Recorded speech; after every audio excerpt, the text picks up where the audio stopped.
ഇടതു സ്വഭാവമുള്ള പാർട്ടികൾ ഒരുമിച്ചുള്ള പ്ലാറ്റ്ഫോം രൂപീകരിക്കാൻ RMP, CMP, NCP, forward block എന്നീ പാർട്ടികളുമായി അനൌദ്യോഗിക ചർച്ച തുടങ്ങി. CPI-യുമായും ചർച്ച നടത്താൻ നീക്കമുണ്ട്. പാർട്ടികളുമായി നിലവിൽ ചർച്ച നടത്തുന്നുണ്ടെന്നും CPI വന്നാൽ സ്വീകരിക്കുമെന്നും RMP നേതാവ് N. വേണു പറഞ്ഞു. കേരളം എന്ന് പറയുന്നത് ഒരു ലെഫ്റ്റ് മേധാവിത്വമുള്ള ഒരു സംസ്ഥാനമാണ്. അത് അനുവദിക്കാൻ കഴിയാത്ത രൂപത്തിൽ RMPയെ നേതൃത്വം നൽകിക്കൊണ്ട് ഒരു ലെഫ്റ്റ് പൊളിറ്റിക്സിൻ ആവരണം ചെയ്യുന്ന ഒരു മുന്നണി ഒരു പ്ലാറ്റ്ഫോമിനെ സംബന്ധിച്ച് ആലോചിച്ചുകൊണ്ടിരിക്കുകയാണ്.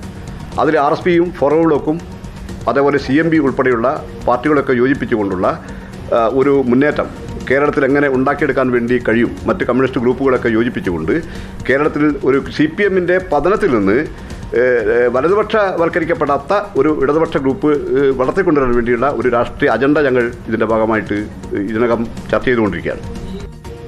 ദീപക് മലയമ്മയുടെ വിശദാംശങ്ങളുമായി. ദീപക്, തദ്ദേശ നിയമസഭാ തെരഞ്ഞെടുപ്പുകൾക്ക് മുൻപ് ഒരു നിർണായക രാഷ്ട്രീയ നീക്കവുമായി എത്തുകയാണ് RMP എന്നതാണ്.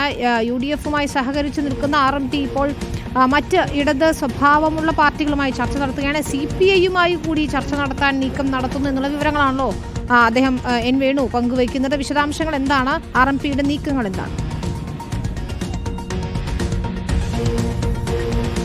പിന്നീട് ഏറ്റവും പ്രധാനപ്പെട്ട കാര്യം, ഈ വരുന്ന മെയ് 4-ാം തീയതിയാണ് ചന്ദ്രശേഖരൻ്റെ രക്തസാക്ഷിത്വവുമായി ബന്ധപ്പെട്ടുകൊണ്ടുള്ള അനുസ്മരണ പരിപാടികൾ ഉൾപ്പെടെ വരുന്നത്. അതിന് പിന്നാലെ തന്നെ പൂർണ്ണമായ ഒരു ചർച്ചകളിലേക്ക് കടക്കാനാണ് RMP തീരുമാനിക്കുകയും ചെയ്തത്. ഇതിൻ്റെ ഏറ്റവും പ്രധാനപ്പെട്ട കാര്യം എന്ന് പറയുന്നത്, ഒരു പതിറ്റാണ്ടോളം കാലമായി RMP രൂപീകൃതമായിട്ട് വലിയ രീതിയിൽ സംസ്ഥാനത്ത് വലിയ ചലനങ്ങളിലേക്ക് പോകാൻ സാധിച്ചിട്ടില്ലെങ്കിൽ പോലും കോഴിക്കോട് ജില്ലയുടെയും ഒപ്പം തന്നെ കണ്ണൂരിൻ്റെയും ഒക്കെ പല മേഖലകളിലും ഒരു ശക്തിയായി നിലനിൽക്കാൻ RMPക്ക് കഴിയുന്ന സാഹചര്യമുണ്ട്. ആ ഘട്ടത്തിലാണ് UDF-ലേക്ക് പോകുക എന്നതിനപ്പുറത്ത്, അല്ലെങ്കിൽ UDF ക്ഷണിക്കാത്തത് കൊണ്ടല്ല എന്ന പാർട്ടിയുടെ സംസ്ഥാന സെക്രട്ടറി ആയിട്ടുള്ള N. വേണു തന്നെ പറയുന്നുണ്ട്.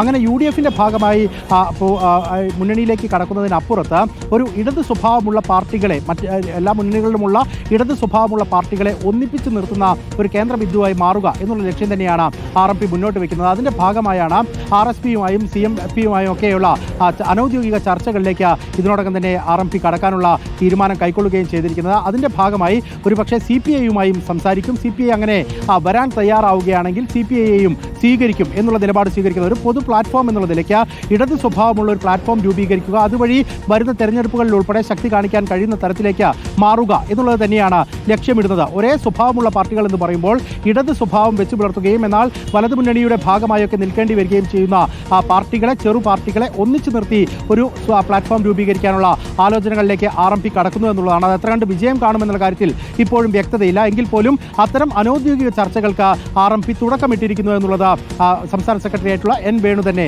വ്യക്തമാക്കുകയും ചെയ്യുന്നുണ്ട്. ശരി, ദീപക് മലയമ്മയാണ് വിശദാംശങ്ങൾ നൽകിയത്.